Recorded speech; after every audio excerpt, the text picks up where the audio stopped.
En esta segunda parte, hermanos, seguiremos viendo acerca de la iglesia de Tiatira, de esta iglesia casi perfecta. Y vemos cómo en ella existía una contaminación llamada Jezabel, quien se hacía pasar por profetisa y que enseñaba una doctrina satánica, en la cual, hermanos, seducía a los verdaderos cristianos para que estos cometieran un adulterio espiritual. Esto es decir, hermanos, que les enseñaba a tener relaciones espirituales con los ídolos, los guiaba a la idolatría. Además de comer cosas sacrificadas a ellos, los seducía a participar en banquetes en donde se honraba y adoraba a deidades paganas, como ya lo vimos, hermanos. Se adoraba a Apolos, se adoraba a Artemisa, a Diana, hermanos. Por lo tanto, caían en muchas situaciones bochornosas que terminaban muchas veces, hermanos, en las llamadas orgías espirituales que practicaban los romanos. Las orgías, como bien lo sabemos nosotros, hermanos, es un grupo de personas estando en un lugar encerrados, teniendo relaciones sexuales entre todos. En eso terminaba la adoración que pretendía esta Jezabel y por la cual estaba guiando a los cristianos, o quería que los cristianos participaran de ella. Entonces vemos nosotros, hermanos, cómo nuestro Señor Jesucristo le dice a Jezabel, a este sistema, como dicen muchos, o específicamente a una persona. Son las dos posturas que hay, hermanos. Unos dicen que esta Jezabel es el sistema idolátrico que hay situado allá en Tiatira, y otros dicen que literalmente se está refiriendo a una mujer. Pero ya sea el sistema o la mujer, nuestro Señor Jesucristo le va a decir que su tiempo ha terminado. Y vemos nosotros entonces ya en el versículo 21 lo que nuestro Señor Jesucristo le dice. Y le he dado tiempo, dice, para que se arrepienta, pero no quiere arrepentirse de su fornicación. Le ha dado tiempo nuestro Señor Jesucristo a la Jezabel de Apocalipsis, al igual que la Jezabel, la Sidonia allá en Reyes, hermano, la esposa de Acab. Le ha dado tiempo. ¿Por qué? Porque ellas estaban corrompiendo a los siervos del Señor.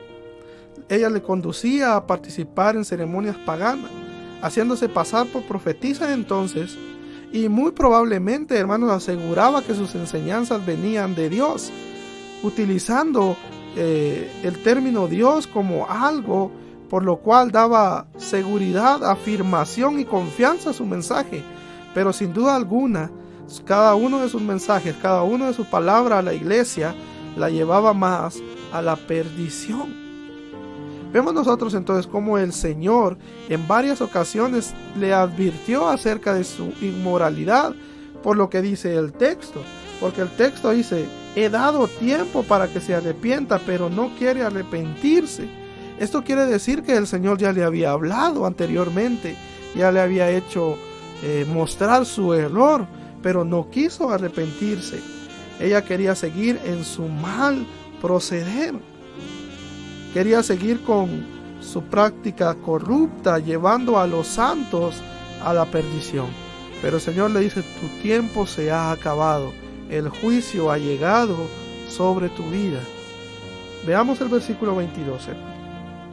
He aquí, dice, yo la arrojo en cama y en gran tribulación a los que con ella adulteran, si no se arrepienten de las obras de ella.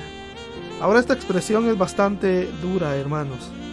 El Señor manifiesta que será afectada severamente esta mujer o este sistema. Y no solamente ella, sino además los que se han dejado, dice, seducir por la doctrina de idolatría, de corrupción que ella enseñaba. Cristo en su misericordia, hermanos, le está advirtiendo lo que hará, a menos de que ella se arrepienta de las obras que tiene. Dice que lo que vendrá sobre ella será algo fuerte. Dice que la hará caer en cama. El Señor la derribará. El Señor le mostrará que Él es el Todopoderoso, que ese sistema idolátrico no permanecerá para siempre. Pero necesita que esta mujer o el sistema se arrepienta. Pero también no solamente ella, sino también los que han participado de este sistema. De igual manera, hermanos, como hemos visto, la iglesia de Tiatira es la iglesia permisiva que está permitiendo el pecado y muchas circunstancias del mundo que la rodea que entren en la iglesia. La iglesia moderna, la iglesia en la cual nosotros convivimos hoy en día, hermanos, también está expuesta a lo mismo. Y posiblemente, hermanos, estemos permitiendo que estén entrando ideas, filosofías, enseñanzas extrañas a la iglesia, como el apóstol Pablo lo dice allá a Timoteo en el capítulo 4, cuando habla que habrán fábulas, cuentos, un montón de distractores en la iglesia. En la iglesia habrá más show. En la iglesia ya no se predicará la palabra de Cristo. En la iglesia se querrá tener solo ese sentimiento de bienestar. Y si no está eso, se le atribuye como una falta del Espíritu Santo. Entonces debemos de tener cuidado, hermanos, porque como Tiatira podemos nosotros estar permitiendo dentro de la iglesia muchas cosas que delante de los ojos del Señor no son agradables. Y ya vemos cómo el Señor ha tratado con Tiatira con respecto a esta situación. Ya en el versículo número 23 dice: y a sus hijos heriré de muerte, y todas las iglesias sabrán que yo soy el que escudriña la mente y el corazón, y os daré a cada uno según dice vuestras obras. Vemos nosotros, hermanos, como ya está en nuestro Señor Jesucristo dando a conocer, cuando dice a sus hijos, quiere decir a las generaciones de creyentes que van a ir creciendo en el Evangelio, pero que van a ir creciendo, hermanos, con este sistema idolátrico ya dentro de la iglesia. Debemos de tener cuidado, hermanos, porque esto nos enseña a nosotros que lo que nosotros hacemos mal hoy en día en la iglesia, y si no tenemos el cuidado de recomponerlo, las nuevas generaciones seguirán con eso. Es un gran peso en el cual tenemos nosotros sobre encima. ¿Por qué? Porque nosotros debemos de cuidar que todo se haga bien, que todo se haga de la manera correcta. Y vemos nosotros cómo nuestro Señor Jesucristo empieza diciendo que Él conoce todo, que Él sabe todo de su iglesia, que Él dice escudriña, dice, la mente y el corazón de las personas. Él manifiesta que todas las iglesias, todos los creyentes se enterarán que Cristo es el que escudriña. Esta palabra escudriñar, hermanos, viene del griego eraunao, que significa rastrear, investigar lo que hay dentro de los hombres. Recordemos pues, hermanos, que a Tiatira se le dice que es una iglesia que está permitiendo cosas que son desagradables delante de los ojos del Señor. Ha permitido el culto a dioses ajenos aparte de nuestro Señor Jesucristo. Veamos el versículo 24. Pero vosotros, dice, y los demás que están en Tiatira, a cuantos no tienen esa doctrina y no han conocido los que ellos llaman las profundidades de Satanás, yo os digo, no os impondré, dice, otra carga. Dice, no os impondré otra carga. Dios siempre dice que tiene un remanente en su pueblo. Y hay pueblo en Tiatira, hay hermanos en Tiatira que no se han dejado contaminar del sistema de idolatría que tiene esta ciudad, que han permanecido fieles, que han rechazado a la seductora Jezabel, a este sistema tan corrupto que hay, que no han abrazado sus doctrinas que destruyen, sino es más, se han acercado cada día más al Señor. Pero hay una frase muy interesante en el texto ahí, y dice, las profundidades de Satanás, los secretos ocultos. ¿A qué se refiere esto, hermanos?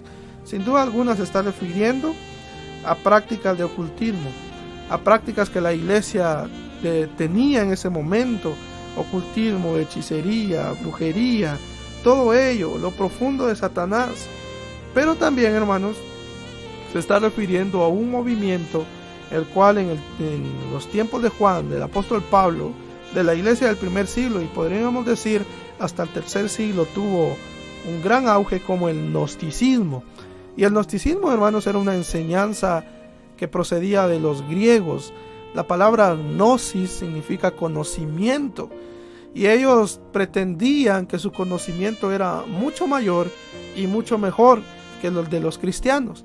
Y este gnosticismo se ha metido en el cristianismo, y este gnosticismo empieza a decir que la carne es distinta al espíritu, y hace una gran diferencia. Dice: la carne es mala y el espíritu es bueno. Por lo tanto, el hombre puede pecar y pecar en su carne, que no hay problema, porque su espíritu permanece puro, permanece tranquilo. Esta era una idea falsa. Eso es lo profundo, lo oculto de Satanás.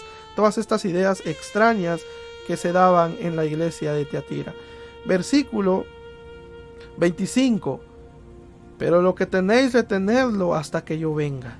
Versículo 26: al que venciere y guardare mis obras hasta el fin, yo le daré autoridad, dice, sobre las naciones. Ya vemos nosotros, hermanos, que el Señor nos manda a estar firmes en el versículo 25. Pero en el versículo 26 nos recuerda nuevamente al que venciere.